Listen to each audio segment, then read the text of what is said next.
오늘 우리들에게 주시는 하나님의 말씀은 예레미야 30장 12절부터 24절까지의 말씀입니다.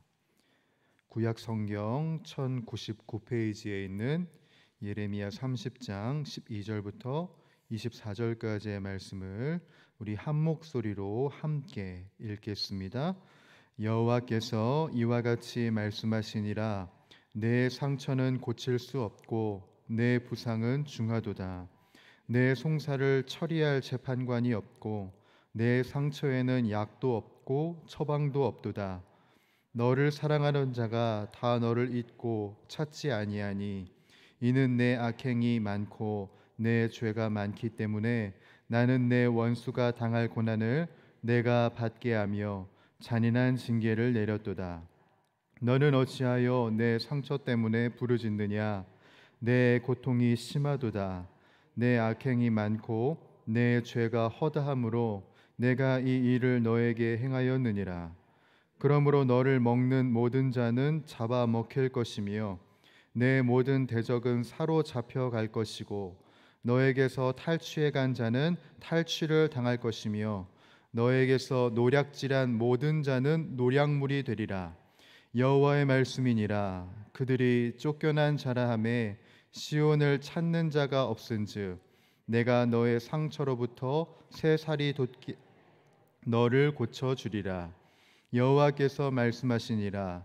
보라, 내가 야곱 장막의 포로들을 돌아오게 할 것이고 그 거처들의 사랑을 베풀 것이라. 성읍은 그 폐허가 된 언덕 위에 건축될 것이요 그 보루는 규정에 따라 사람이 살게 되리라. 그들에게서 감사하는 소리가 나오고 즐거워하는 자들의 소리가 나오리라.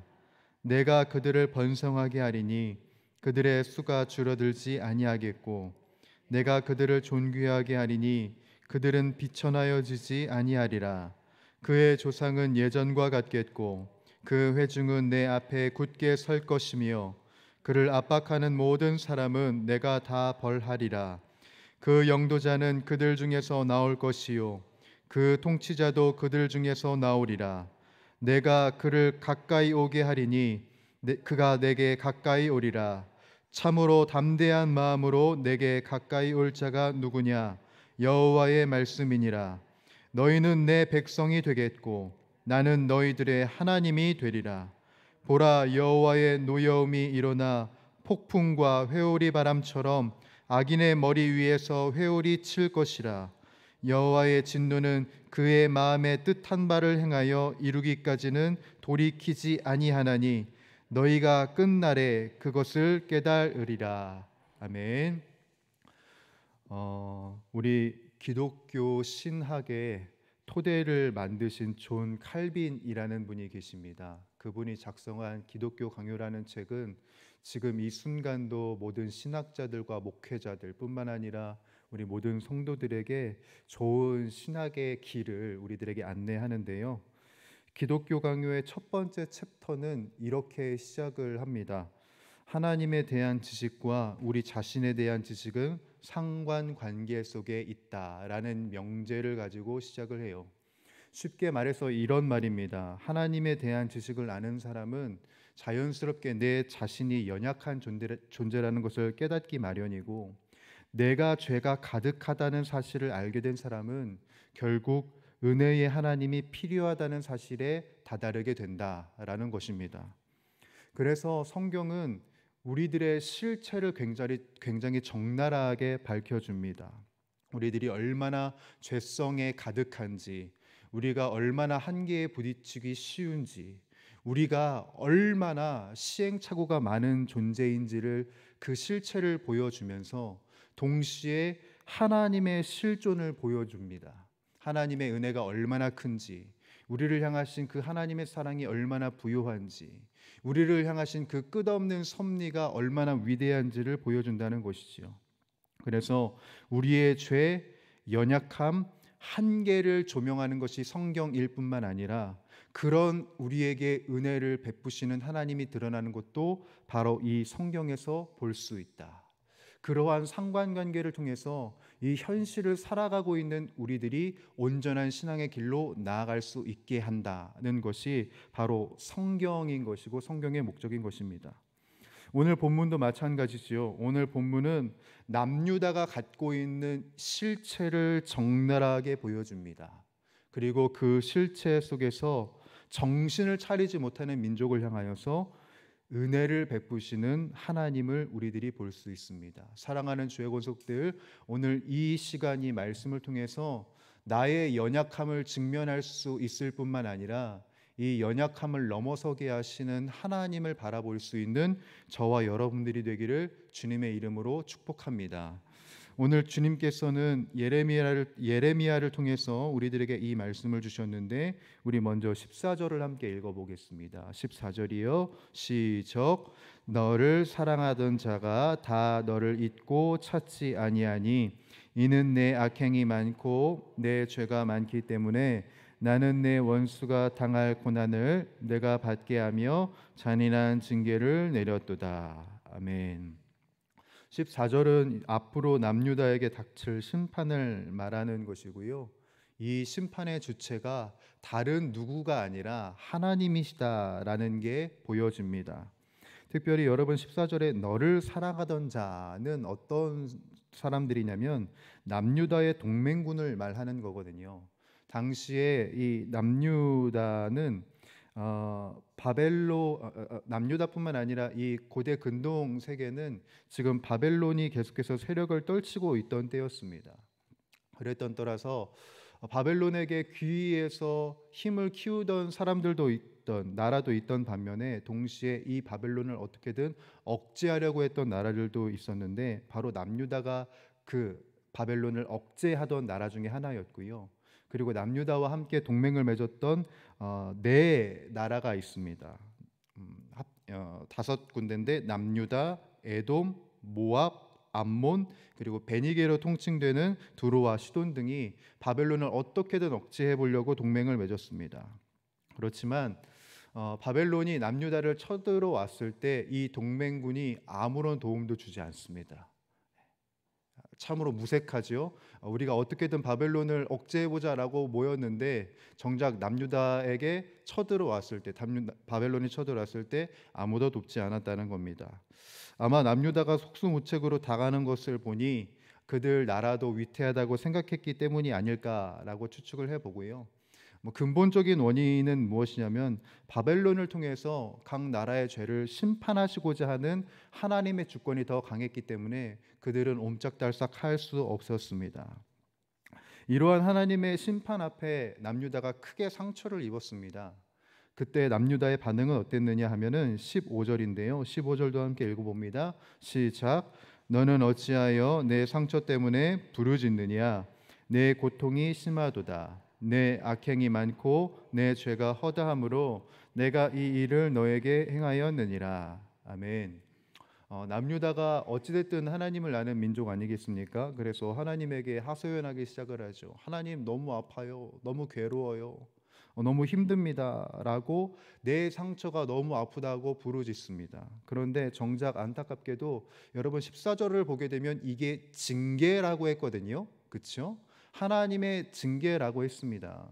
그렇다고 한다면 이 징계에는 마땅히 이유가 있을 것이고 원인이 있을 것인데 그 원인과 이유에 대해서 이 남유다가 묻지를 않습니다. 하나님, 이게 어떤 징계일까요? 이게 어떤 심판일까요? 이게 어떤 이유에서 우리들이 아플 수밖에 없습니까? 묻는 기도가 아니라 하나님 너무 아파요. 그냥 떼를 쓰는 기도에 불과했다라는 것이죠. 이 말인즉슨 무슨 말이냐? 지금 남유다가 여전히 정신을 못 차리고 있다는 것입니다. 하나님께 나아갈 그 모습조차, 그 가능성조차 보이지 않는 상황이 개선될 가능성이 전혀 보이지 않는 상황이 바로 이 14절, 15절에서 보인다는 것이지요. 제 어렸을 적 얘기를 좀 하게 되면 여러분 저는 어렸을 적에 굉장히 개구쟁이였습니다. 그래서 어머니한테 많이 혼나면서 컸거든요. 언젠가는 수요 기도회 시간에 정신없이 예배당을 뛰어다니고 애들을 막 자극하면서 놀았어요. 그때는 몰랐는데 지금 와서 생각해 보면은 정말 제가 많은 민폐를 끼쳤구나라는 생각이 이제 되는데, 예배 태도와 그리고 저의 그 예의를 굉장히 중요하게 생각하시는 어머니께서 그거를 참다 못 하시고, 이제 예배를 마치고 난 다음에 집에 가니까 매를 드시고 저에게 이제 막 회초리질을 하시는 거예요.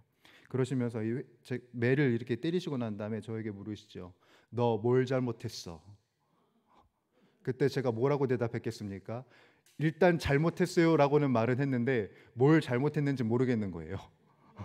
그래서 그냥 아프다고만 때를 써서 더 많이 맞았습니다. 지금 남유다의 상황이 딱 그런 것이죠. 잘못이 있어서 징계를 냈단 말이에요. 그러면은 그 잘못에 대해 마땅히 돌이키고 하나님 죄송합니다. 제가 이것을 잘못했네요. 이것을 제가 회개합니다라고 말해야 되는 것이 마땅한 반응 아니겠습니까? 그런데 지금 남유다는 그런 지혜도 없는 겁니다. 그런 지식도 없는 것이죠. 얼마나 지금 남유다가 다윗의 왕조로부터 아름답게 세워졌던 이 나라가 얼마나 비참하게 꼬꾸라지는 것을 우리들이 보게 됩니까? 그런 비참한 현실 속에 지금 남유다가 전혀 답이 보이지 않는 상황 가운데 지금 처해져 있는데, 놀라운 것은 무엇이냐면 하나님의 끝은 징계가 다가 아니었다라는 것입니다. 징계 끝에 은혜가 있었다라는 것이 오늘 본문에 주님께서 말씀하시고 싶은 주요한 메시지였던 것이지요. 주님께서는 16절과 17절과 같이 은혜의 주체자로서 회복의 은혜를 허락하십니다. 우리 16절 17절 길지만 함께 같이 읽어봅니다. 시작. 그러므로 너를 먹는 모든 자는 잡아먹힐 것이며 내 모든 대적은 사로잡혀 갈 것이고 너에게서 탈취해 간 자는 탈취당할 것이며 너에게서 노략질한 모든 자는 노략물이 되리라. 여호와의 말씀이니라. 그들이 쫓겨난 자라함에 시온을 찾는 자가 없은즉 내가 너의 상처로부터 새 살이 돋아나게 하여 너를 고쳐주리라. 아멘. 16절에 하나님의 말씀처럼 바벨론은 유다를 침공해서 그들의 식량, 재산, 사람들을 다 잡아가 버립니다. 이것만 보면은 남유다의 상처는 너무 크고 회복될 소망이 전혀 보이지 않는 것 같지만, 놀라운 것은 뭐냐면 바벨론도 똑같이 당합니다. 그 이후에 바사라는 나라가 일어나는데 바벨론도 똑같은 일을 당하게 되면서 심판을 당하게 되지요. 여러분, 이것을 보면서 깨닫는 바가 두 가지가 있는데요. 첫 번째는 하나님입니다. 하나님은요, 징계의 주체자이실 뿐만 아니라 우리 삶의 대주제이심을 우리들이 잊어서는 안 되겠습니다. 우리들의 죄를 분명히 치리하시는 분이시지만 분명한 것은 그 치리로 끝나지 않고요, 우리들에게 은혜를 베푸시는 하나님이 우리의 하나님이시라는 것이지요. 우리가 깨달을 수 있도록 주체적으로 징계하시고 우리를 낫게 하기 위해서 주체적으로 회복을 이루시는 분이 우리의 하나님이시라는 겁니다. 다윗의 표현을 빌려서 말하면 주님께서 우리로 하여금 예비하신 지점은 사망의 음침한 골짜기가 다가 아닙니다. 궁극적으로 우리를 어디로 인도하시지요? 푸른 초장과 쉴만한 물가로 인도하시는 것이죠. 사랑하는 죄건 속들, 바로 그것이 우리 하나님이시고 그리고 우리들을 향하여서 아름다운 섭리를 이뤄가시는 그 주님을 우리들은 계속해서 신뢰해야겠습니다. 두 번째로 깨닫는 것은 바로 우리 자신에 관한 것이지요. 주님이 우리 인생을 향하여 선한 것을 계획하시고 신실하게 일하신다면 여러분, 이제 우리도 바로 그 주님 앞에서 신실할 수 있어야 하겠습니다. 내가 지금 맞닥뜨리고 있는 모든 상황들, 내가 마주하고 있는 이 모든 상황들에서 물론 나의 감정이 분명히 생겨납니다. 이게 뭐지? 하나님이 실수하셨네. 하나님이 지금 이게 무슨 짓을 하시는 것인가? 내가 하나님이라면 이렇게 하지 않을 텐데 라는 생각이 자연스럽게 들 것입니다. 그래서 우리들은 이 풀리지 않는 상황들, 그리고 연속해서 일어나는 이 고난 속에서 아프다고만 하고 싶지만, 그렇지만 성숙한 신앙인이 우리라고 한다면 이 아픔이 무엇으로 비롯되었는지, 그리고 이 아픔을 통해서 주님이 어디로 도달하기를 원하시는지 우리들이 분명히 알고 신실하신 주님 앞에 신실할 수 있는 우리의 태도가 되기를 간절히 소원합니다. 여러분, 기억하십시오. 우리가 주님 안에서 신실하고 성숙하기를 결정하고 기도하면 하나님은 어떤 채널을 통해서라도 우리들을 가르치시고 온전케 하시고 새롭게 하실 것입니다. 그 주님 앞에 신실하게 반응할 수 있는 우리가 되기를 바랍니다. 이 말씀을 마무리합니다. 오늘 이 본문을 연구하면서 어떤 목사님의 그 말씀을 보게 되었는데, 그 목사님께서는 이 본문을 딱 한 문장으로 정리하시더군요. 이런 글귀였습니다.